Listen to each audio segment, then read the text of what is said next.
आज हम पढ़ेंगे graphical method of solution of a pair of linear equations into variables. तो इससे पहले हम पढ़ चुके हैं pair of linear equation into variables होता क्या है, उसकी अलजेब्रिक रिप्रेजेंटेशन और उसकी ग्राफिकल रिप्रेजेंटेशन। ठीक है, अलजेब्रिक रिप्रेजेंटेशन में दो लीनियर इक्वेशन बनती थी इनटू वेरिएबल्स और ग्राफिकली हम क्या करते थे, उसी को ही प्लॉट किया सेम ग्राफ पे, दो स्ट्रेट लाइंस बनती थी सेम ग्राफ पे, तो वही इसकी ग्राफिकल रिप्रेजेंटेशन। आज हम पढ़ेंगे इसके सॉल्यूशन। तो सॉल्यूशन हमारे पास ग्राफिक सॉल्यूशंस फाइंड करने के ग्राफिकल मेथड है और दूसरा अलजेब्रिक मेथड है। तो ग्राफिकल मेथड हम पहले स्टडी करेंगे, ग्राफिकल मेथड में सॉल्यूशंस कैसे फाइंड करते हैं तो वो मैं आपको बताऊंगा। उससे पहले मैं थोड़ा बताना चाहता हूँ आपको consistent pair of linear equations क्या होता है। एक आता है हमारे पास consistent pair of linear equations. Consistent pair of linear equations किनको कहेंगे, जिनमें सॉल्यूशन एग्जिस्ट करें, जिन पेयर ऑफ इक्वेशन में सॉल्यूशन एग्जिस्ट करें, वन और मोर सॉल्यूशंस एग्जिस्ट करें, उनको क्या कहेंगे, consistent pair of linear equation. और दूसरा होता है inconsistent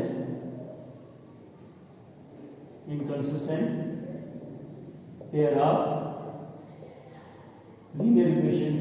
inconsistent pair of linear equations क्या होगा, जिसमें कोई भी सॉल्यूशन एग्जिस्ट ना करे, कोई भी सॉल्यूशन ना हो, उसको हम कहेंगे inconsistent pair of linear equation. अब ग्राफिकल मेथड से हम कैसे सॉल्यूशन फाइंड करते थे, तो पिछले वाले टॉपिक में हमने क्या पढ़ा था कि pair of linear equation represent करके दो स्ट्रेट लाइंस को प्लेन में।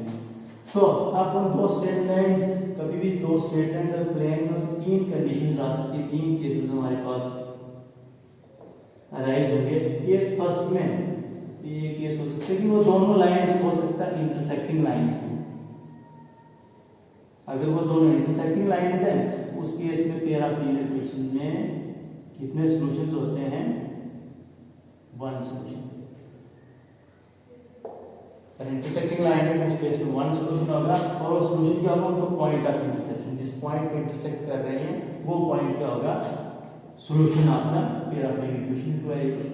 केस सेकंड में हो सकता है वो पेयर ऑफ इक्वेशन जो है वो पैरेलल आए, पेयर ऑफ इक्वेशन की जो हम लाइन ड्रा कर रहे हैं, ग्राफिकल जो लाइंस बन रही है वो लाइंस पैरेलल लाइंस आए। अब पैरेलल लाइंस आ रहे हैं कहीं कोई भी पॉइंट ऑफ इंटरसेक्शन नहीं है, कहीं पे भी इंटरसेक्ट नहीं कर रहे, उस केस में पेयर ऑफ लीनियर इक्वेशन हम कह सकते हैं नो सॉल्यूशन।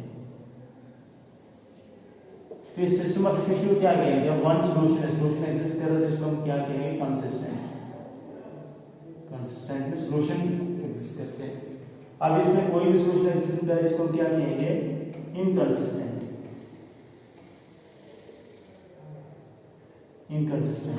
और तीसरा केस आएगा हमारे पास, हो सकता है वो दोनों जो लाइंस बन रही है पेयर ऑफ लीनियर इक्वेशन को ग्राफिकली रिप्रेजेंट किया, ग्राफ पे दो लाइंस बन रही है तो वो दोनों लाइंस अगर कोइंसाइड करें, कोइंसिडेंट लाइंस हो, एक के ऊपर एक, कोइंसिडेंट लाइन एक लाइन के ऊपर दूसरी लाइन बने, तो उस केस में इनके पॉइंट ऑफ इंटरसेक्शन कितने, इनफिनाइट नंबर ऑफ पॉइंट्स हैं इनके इंटरसेक्शन के, तो इसके इनफिनाइटली मेनी सॉल्यूशंस होंगे, इसके अंदर इनफिनाइटली मेनी सॉल्यूशंस प्रेजेंट होंगे। और इस केस में भी सिस्टम ऑफ इक्वेशंस क्या आएगा, कंसिस्टेंट, क्योंकि सॉल्यूशन एग्जिस्ट कर रहे हैं, सॉल्यूशन एग्जिस्ट कर रहे हैं तो कंसिस्टेंट होता है। तो इस तरह से हम देखेंगे वन सॉल्यूशन कब होता है, नो सॉल्यूशन और इनफिनिटली मेनी सॉल्यूशन, वो डिपेंड करता है इंटरसेक्शन इन लाइंस के ग्राफ पर डिपेंड करेगा। अब मैं आपको बताना चाहूँगा कि आपको याद भी रखना है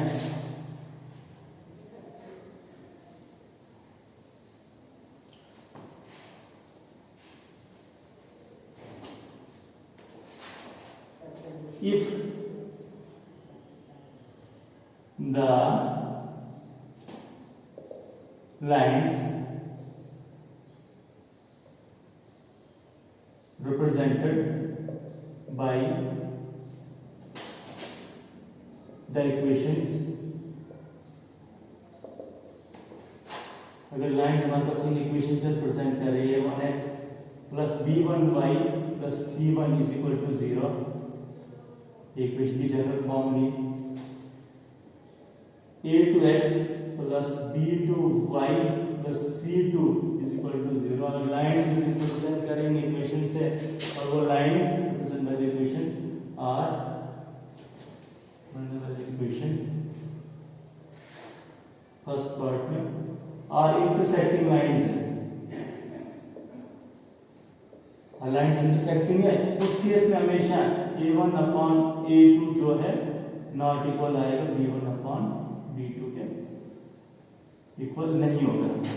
अगर दूसरा केस लाइंस अगर पैरेलल है, उस केस में a1 अपॉन a2 जो है b1 अपॉन b2 के इक्वल होगा और equal to c1 upon c2, ये तीनों सेम आएंगे। इसमें a1 a2 के दोनों इक्वेशन में x के कोएफिशिएंट्स, b1 b2 दोनों इक्वेशंस में y के कोएफिशिएंट्स और c1 c2 दोनों इक्वेशन में कांस्टेंट।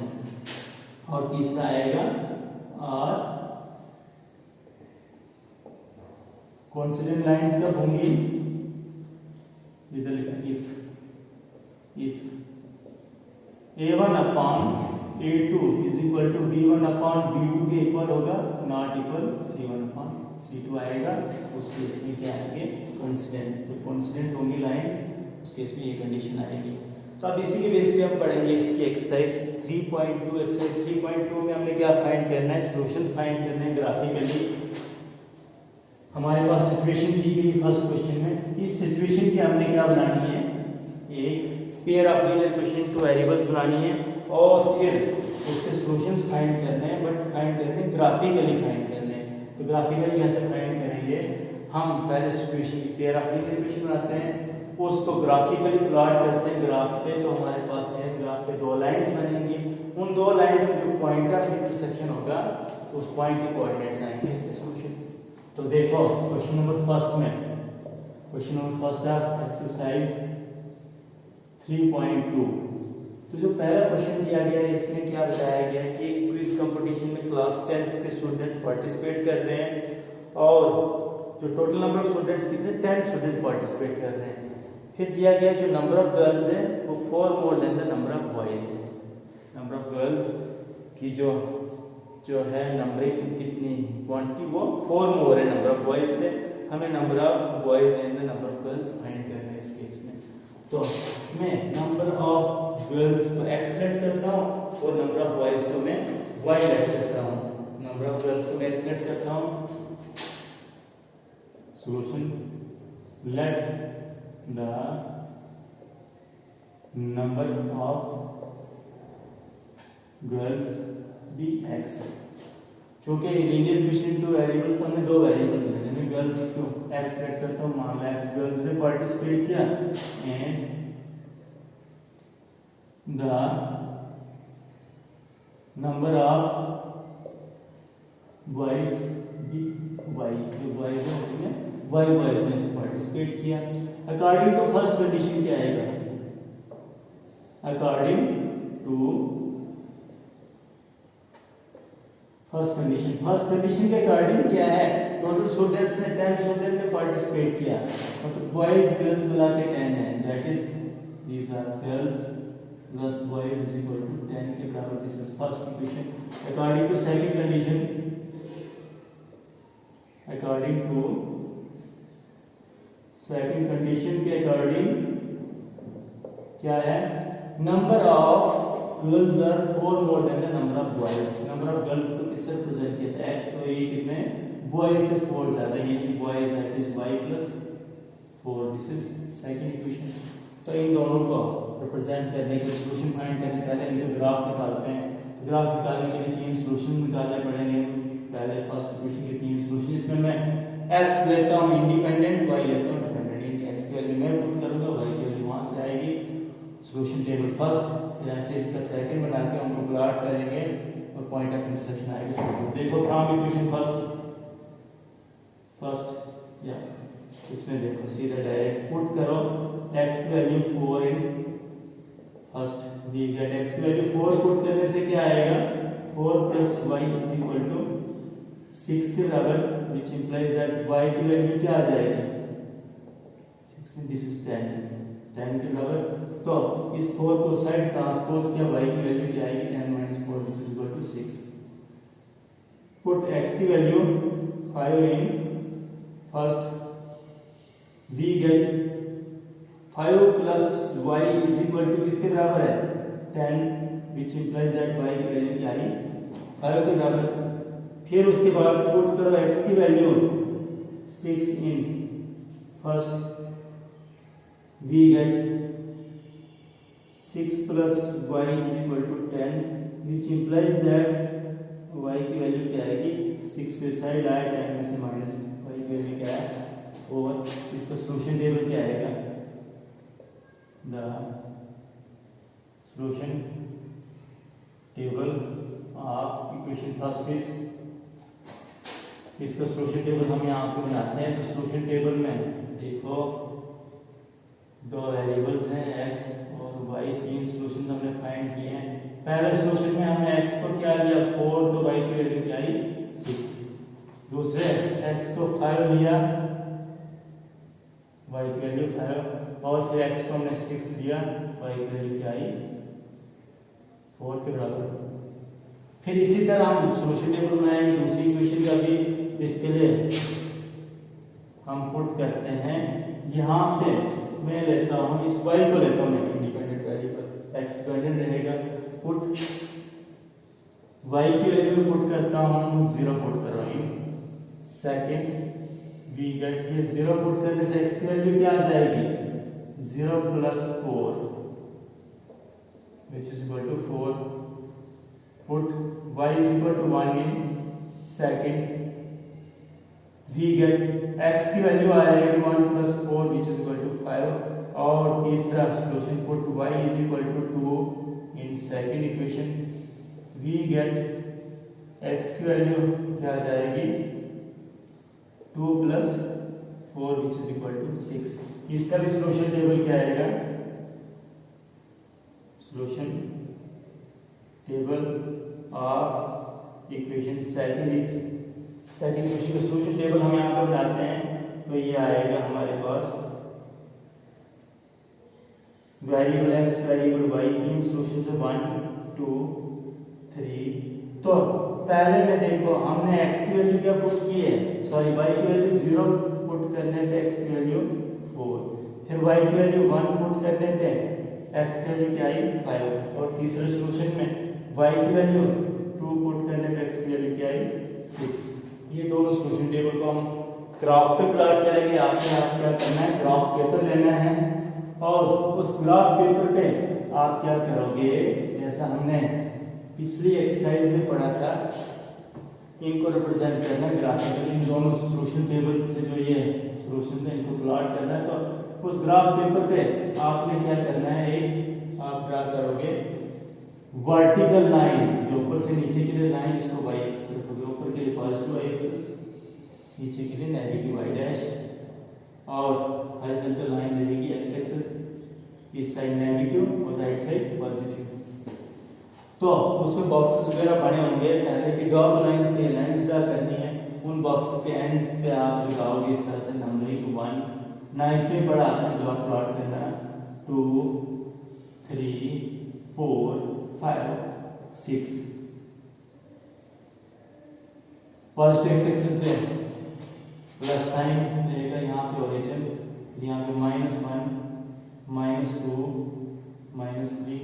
इसी तरह y एक्सिस पे भी 1 2 3 4 5 एंड 6 5 6. ये लाइंस क्या करनी है, -1 -2 -3. अब हम क्या करेंगे, इन सॉल्यूशंस को प्लॉट करते हैं इस ग्राफ पे. तो पहला क्या हमारे पास x4 पे y की वैल्यू 6, x एक्सिस 4 पे y की वैल्यू कितनी है 6. x4 पे जाओ, y एक्सिस की साइड हम 6 चलेंगे 4 6. ये पॉइंट हमने यहाँ पे लोकेट किया. नेक्स्ट x5 पे y की वैल्यू क्या है 5 पे y की वैल्यू 5. तीसरा पॉइंट है x6 पे y की वैल्यू क्या आ रही है 4 6 पे 4. तीनों पॉइंट्स प्लॉट किए और हमने क्या करना है, इनको ये लाइन ड्रा करनी है. ये हम लाइन ड्रा करेंगे, एक स्ट्रेट लाइन बनेगी और इधर लिखना भी है किसकी है, किस इक्वेशन की लाइन x + y = 10। फिर उसके बाद दूसरे टेबल को भी प्लॉट करो इसी ग्राफ पे, x4 पे y क्या है 0, ये वाला पॉइंट आएगा x4 पे y 0। फिर दूसरा पॉइंट x5 पे y कितना है 1, x5 पे y कितना है 1, ये वाला पॉइंट होगा, इस पॉइंट को लिखो 4 0, ये वाला पॉइंट होगा 5 1। और तीसरा पॉइंट क्या आएगा, x6 पे y कितना है 2, x6 पे जाके y 2, ये पॉइंट होगा 6 2, इसको भी लिखो। इनके थ्रू भी आप एक लाइन ड्रा करोगे, इन तीनों पॉइंट्स के थ्रू। अब मैं थोड़ा रफली ये ग्राफ बना रहा हूँ, तो ये लाइंस टेढ़ी-मेढ़ी बन रही है आपके पास, बिल्कुल स्ट्रेट लाइंस बननी चाहिए। और यहाँ पे देखो इस पॉइंट पे जाके ये दोनों लाइंस इंटरसेक्ट कर रही हैं, ये क्या आएगा x = 4 + y + 4, ये इक्वेशन की लाइन बन गई। ये दोनों लाइंस यहाँ पे इंटरसेक्ट कर रहे हैं इस पॉइंट पे, और आप ग्राफ पे देखोगे इस पॉइंट के कोऑर्डिनेट्स क्या आएंगे, इस पॉइंट के कोऑर्डिनेट्स होंगे 7 3, इस पॉइंट के कोऑर्डिनेट्स क्या होंगे 7 3, तो यही पॉइंट क्या होगा सॉल्यूशन आएगा। तो इसके बाद में हमने क्या देखना है, हम लिखेंगे from the graph, from the figure we observe that this point 7 3, that 7 3 is the point of intersection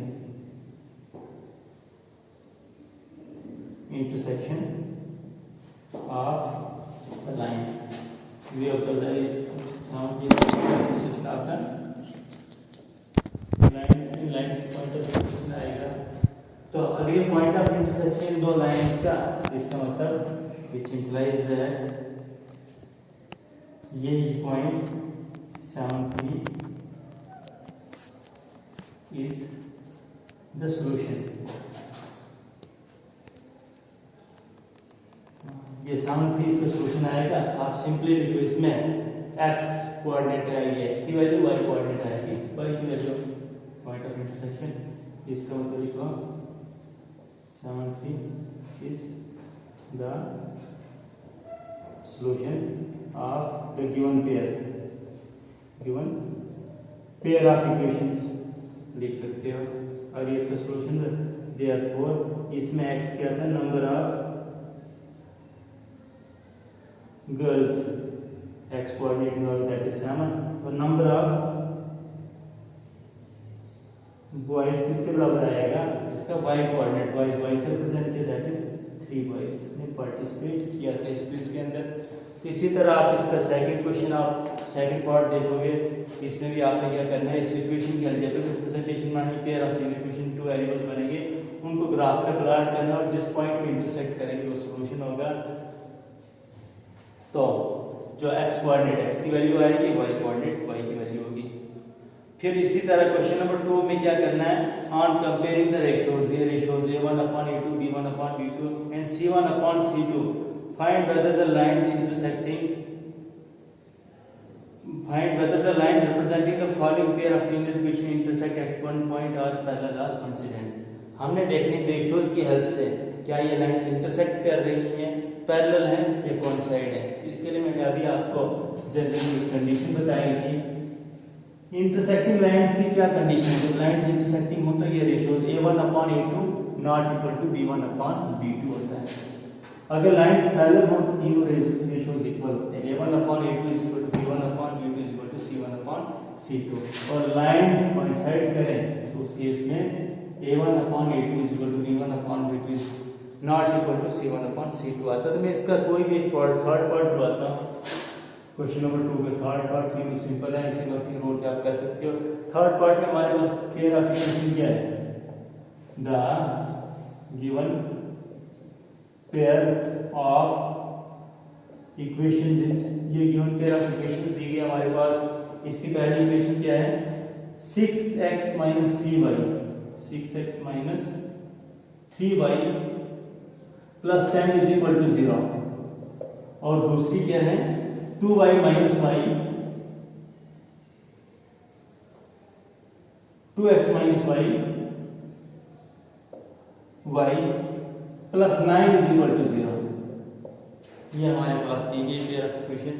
इसमें बताना है कि ये दोनों लाइंस पैरेलल इंटरसेक्टिंग है या कोइंसाइड कर रही है। तो सबसे पहले मैं लेता हूँ a1 अपॉन a2 ये रेशियो निकालता हूँ किसके बराबर है a1 upon a2 a1 a2 के दोनों इक्वेशन में x क्वेश्चन a1 की हमारे पास 6 a2 की हमारे पास 2 किसके बराबर आया 3 के बराबर। फिर b1 अपॉन b2 किसके बराबर है तो b1 और b2 के दोनों इक्वेशन में y के क्वेश्चन b1 क्या है -3 और b2 के दूसरी इक्वेशन में y के क्वेश्चन दैट इज -1 ये भी 3 के बराबर। एंड तीसरा रेशियो c1 अपॉन c2 किसके बराबर आ रहा है तो ये आ रहा है first equation x question that is first equation में कांस्टेंट दैट इज 10 और c2 सेकंड इक्वेशन में कांस्टेंट टर्म दैट इज 9 इसी के बराबर आएगी। तो यहाँ से हम क्या ऑब्जर्व कर रहे हैं a1 अपॉन a2 और b1 अपॉन b2 की वैल्यू सेम है बट c1 अपॉन c2 क्या है ये इनसे डिफरेंट है नॉट इक्वल है।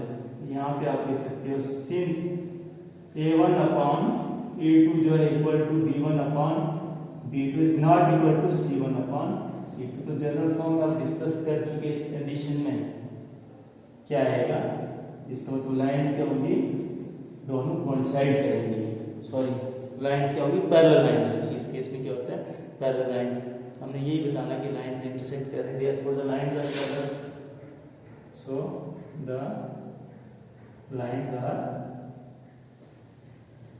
पैरेलल लाइंस लिखेंगे। अगर दोनों तीन इक्वल होंगे तो कोइंसाइड होंगी और अगर ये पहले दो नॉट इक्वल होंगे तीसरे को देखना है कि उस केस में लाइन जो होंगी वो आएंगी इंटरसेक्टिंग लाइंस। इसी तरह आप इसके पार्ट्स कर सकते हो। नेक्स्ट हम पढ़ेंगे आगे नेक्स्ट क्लास में।